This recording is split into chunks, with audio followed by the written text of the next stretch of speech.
No one stopped it when it started. That was the first thing I noticed looking back. Everything happened slowly, openly, while people stood close enough to see it clearly. I didn't realize it was becoming a problem at first. Conversations felt different, but not hostile. Reactions softened, but never disappeared. I assumed time would correct things naturally. I believed someone would speak if it went too far. But no one did. They watched. They noticed.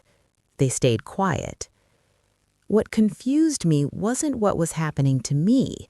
It was how normal everyone acted while it happened. Silence wrapped itself around the situation and made it feel acceptable. I started understanding something important. Silence doesn't always mean neutrality. Sometimes it means permission.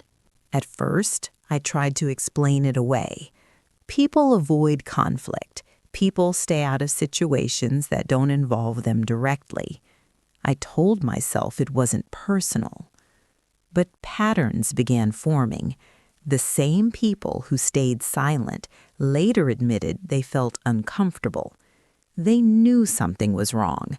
They just didn't think it was their place to speak. They called it boundaries. They called it minding their business. I realized how often those words protect comfort instead of integrity. Watching felt safer than intervening. Saying nothing required no courage. And silence allowed everything to continue unchecked. The most unsettling part was the politeness. No one was cruel. No one was openly dismissive. People smiled. They asked how I was doing. They listened, then changed the subject. Support didn't disappear loudly. It faded quietly. I learned how absence can feel louder than confrontation. There was nothing to fight, nothing to challenge, just a lack of action. That kind of silence hides behind kindness. You can't accuse someone of doing nothing, yet doing nothing was shaping everything. I replayed moments in my head repeatedly. Conversations, reactions, pauses. I searched for signs I misread. But the more I reflected, the clearer it became. They saw it too. They just chose not to act. Doing nothing is still a decision. Staying quiet is still participation. I wasn't asking for rescue. I expected honesty. Silence filled the space where responsibility should have been. And that realization changed how I saw everyone involved. When everything reached a breaking point, people reacted with surprise. They said they didn't think it would go that far. That's when something shifted inside me. They saw the warning signs. They felt the discomfort. They just assumed someone else would step in. Watching was easier. Intervening required courage. And courage is rare when silence feels safe. Harm doesn't always grow from action. Sometimes it grows because too many people decide not to interfere. I didn't confront anyone afterward. There was nothing left to say. Their silence had already answered everything. I stopped asking why. Speaking would have cost them comfort. Silence cost me instead. That realization hurt, but it was clarifying. It removed expectations I didn't know I still had. I saw people more clearly. Not villains, not allies, just people choosing themselves. And silence revealed that. After that, I became more careful.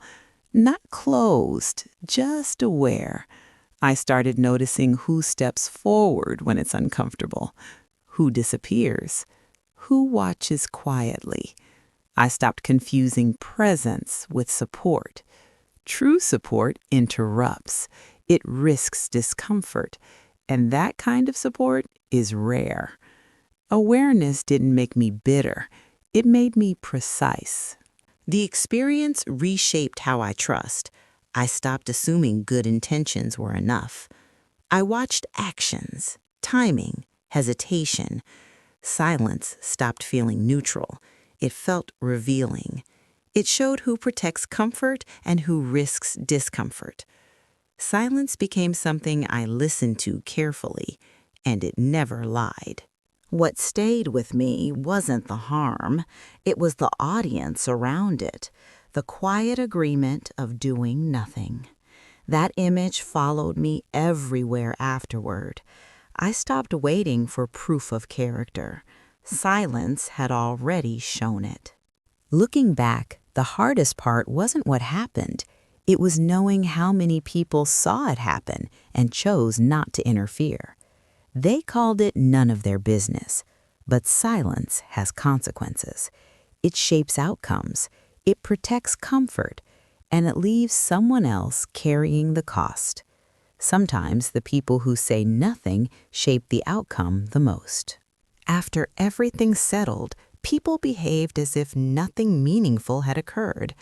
They returned to normal routines with surprising ease and comfort. I noticed how quickly conversations shifted away from the situation. No one mentioned it again. No one reflected openly. That was when another realization formed quietly. Silence does more than allow harm to continue. It slowly erases memory. When nothing is spoken, nothing needs acknowledgement. No apology is required. No responsibility is assigned. The event fades without resolution. I realized truth depends on protection to survive. Without voices defending it, truth becomes inconvenient. And inconvenience is something people instinctively avoid. Silence smooths over discomfort. It removes the need to confront difficult moments. That realization stayed with me, not loudly, not dramatically, quietly. Long after the situation ended, I understood how easily truth disappears when no one chooses to speak for it. I began noticing how people rewrite events without changing any facts. They simply remove their silence from the story they tell themselves. They remember what happened, they remember how it ended, but they forget what they chose not to do. That selective memory keeps them comfortable. They don't deny harm occurred, they deny their role within it. Silence becomes invisible once time passes. It blends into the background of memory, but it is never invisible to the person who lived inside it. I learned accountability disappears fastest when nothing is said. No confrontation means no responsibility. Silence becomes the safest place to hide from reflection. People move forward without looking back. They carry no weight. I carried it instead. That understanding clarified something important. Silence doesn't end situations, it relocates consequences, usually onto someone who never volunteered to carry them. This experience didn't teach me to distrust everyone, it taught me to listen differently. I stopped focusing on reassurance and kind words. I started watching reactions closely. Who tensed when things felt uncomfortable? Who relaxed when someone else spoke instead? Silence revealed patterns words never could. I learned courage has a sound. It speaks early. It interrupts. Avoidance has a sound too. It waits. It delays. It hopes someone else will move first. Recognizing that difference changed how I chose proximity. I stopped expecting support from people who consistently stayed quiet, not out of anger, out of clarity. I learned distance can be honest, and expectation without evidence creates disappointment. Silence became information instead of confusion. Once I listened properly, it explained more than words ever had. I also learned something uncomfortable about myself. I had believed patience would be rewarded eventually. I believed staying calm would invite fairness. But patience without boundaries becomes permission. Silence carried too long turns inward. It teaches you to question instincts, to minimize reactions, to accept discomfort as normal. I didn't notice it happening immediately. It developed slowly. Breaking that habit was harder than enduring the situation itself. Speaking internally felt easier than speaking outwardly, but that ease came with a cost. Once I began challenging silence, clarity followed. Not comfort, not approval, honesty. I learned silence can train you to disappear quietly. Reversing that to contention, it required listening to discomfort instead of avoiding it. That shift didn't make life simpler, it made it truthful. And truth felt lighter than silence ever had. If there's one thing this experience left me with, it is this: silence is never empty. It always belongs to someone. Sometimes it protects the many, sometimes it costs the one, and sometimes it decides everything without being noticed. I no longer wait for silence to pass on its own. I listen to it. I study what it protects. I notice who benefits from it. Silence reveals priorities clearly. It shows who values comfort and who values responsibility.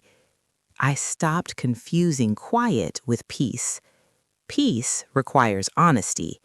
Silence often avoids it.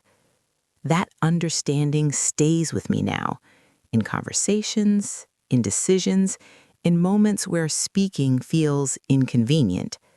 Silence still appears, but it no longer confuses me. It explains enough, and that awareness quietly shapes every step forward.